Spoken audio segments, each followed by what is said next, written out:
জানিয়ে দিব এই মুহূর্তে পাওয়া সর্বশেষ আন্তর্জাতিক সংবাদ। শুরুতেই শিরোনাম। আলহামদুলিল্লাহ, যুদ্ধবিরতির খবরে উচ্ছ্বাসে ফেটে পড়ল গাজাবাসী। পরেই জানাবো বিদায়ী ভাষণে যে হুঁশিয়ারি দিলেন বাইডেন। জানিয়ে দিব গাজায় যুদ্ধবিরতি চুক্তি, ইসরায়েলের ঐতিহাসিক পরাজয়, হামাসের মন্তব্য।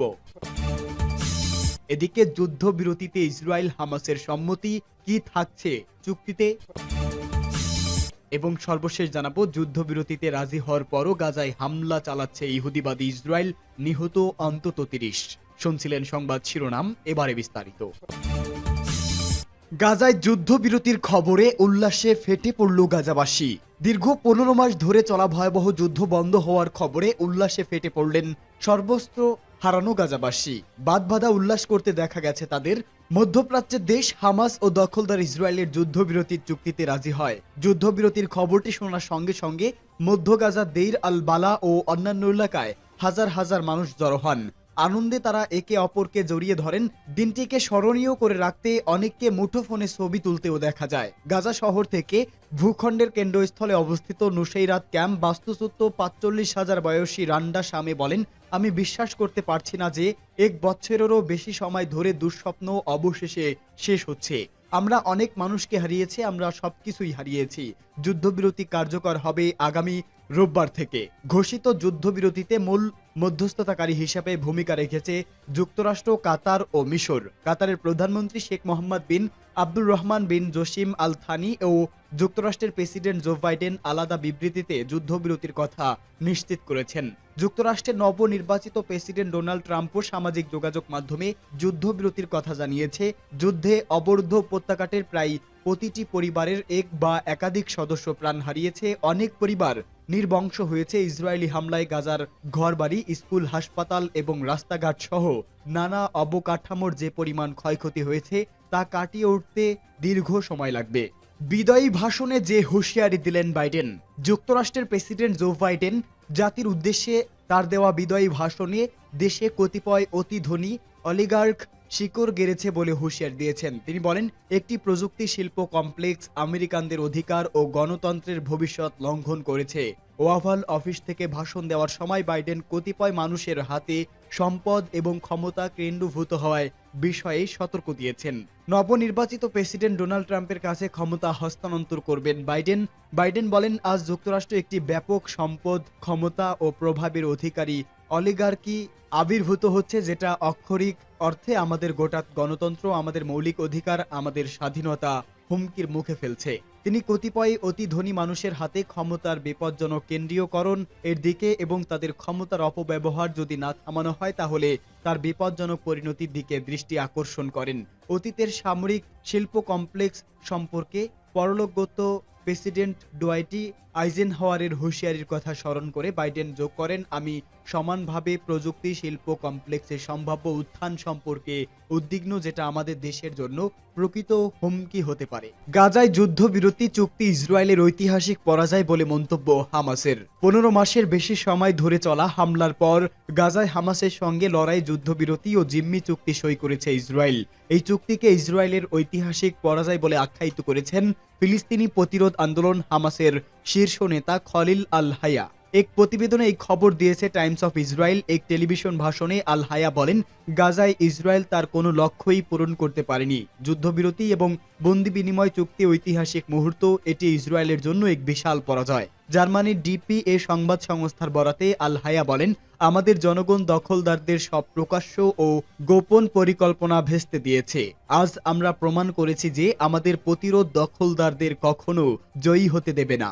আল হায়া আরো বলেন, আমাদের প্রতিরোধ আজ প্রমাণ করেছে যে আমরা বেঁচে থাকার এবং নিজেদের অধিকার রক্ষা করার জন্য প্রতিজ্ঞাবদ্ধ।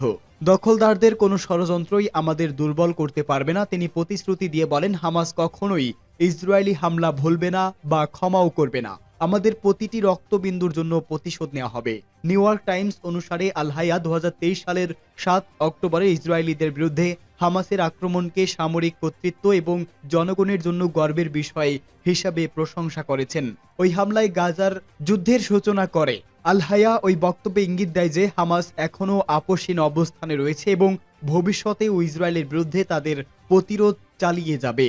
হামাসের সিনিয়র নেতা খলিল আল হাইয়া তার বক্তব্যে ইরান সমর্থিত অন্যান্য মিত্র শক্তি লেবাননের হিজবুল্লাহ এবং ইয়েমেনের হুতি বিদ্রোহীদের প্রশংসা করেন, যারা হামাসের প্রতি সংহতি প্রকাশ করে ইসরায়েলের বিরুদ্ধে আক্রমণ চালিয়েছে। আল হাইয়া আরও বলেন, হামাস ইসরায়েল ধ্বংসের লক্ষ্যে অটল থাকবে এবং তারা জেরুজালেম ও আল আকসা মসজিদকে তাদের পথ প্রদর্শক হিসাবেই দেখে যাবে। তিনি বলেন, আমাদের শত্রুরা কখনো আমাদের দুর্বলতার মুহূর্ত দেখবে না। ওই ব্যক্তি তিনি হামাসের আগ্রাসী অবস্থান পুনর্ব্যক্ত করেন এবং ইসরায়েলের বিরুদ্ধে প্রতিরোধ অব্যাহত রাখার অঙ্গীকার করেন। যুদ্ধবিরতিতে ইসরায়েল হামাসের সম্মতি কি থাকছে চুক্তিতে?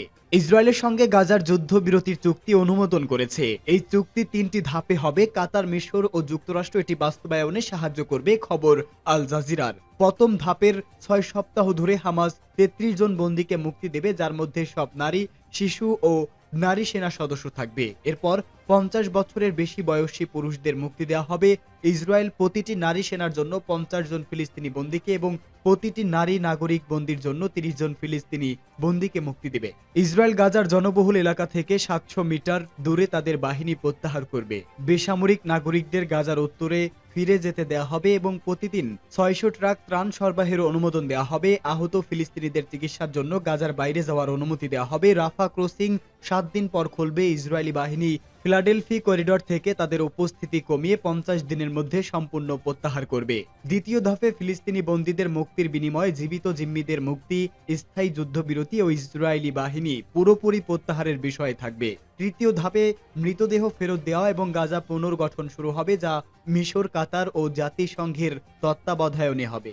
যুদ্ধবিরতিতে রাজি হওয়ার পরও গাজায় চলছে হামলা, নিহত অন্তত 30। ফিলিস্তিনের অবরুদ্ধ গাজা ভূখণ্ডে দীর্ঘ 15 মাস ধরে চলা সংঘাতের অবসানে হামাস ও ইসরায়েলের যুদ্ধবিরতি চুক্তিতে রাজি হয়েছে বলে জানিয়েছে যুক্তরাষ্ট্র ও কাতার। অবশ্য এরপরও গাজা ইসরায়েলি বর্বরতা থেমে নেই। যুদ্ধবিরতিতে সম্মত হওয়ার পর থেকে ফিলিস্তিনের অবরুদ্ধ এই ভূখণ্ডে চালানো ইসরায়েলি হামলায় কমপক্ষে 30 ফিলিস্তিনি নিহত হয়েছেন।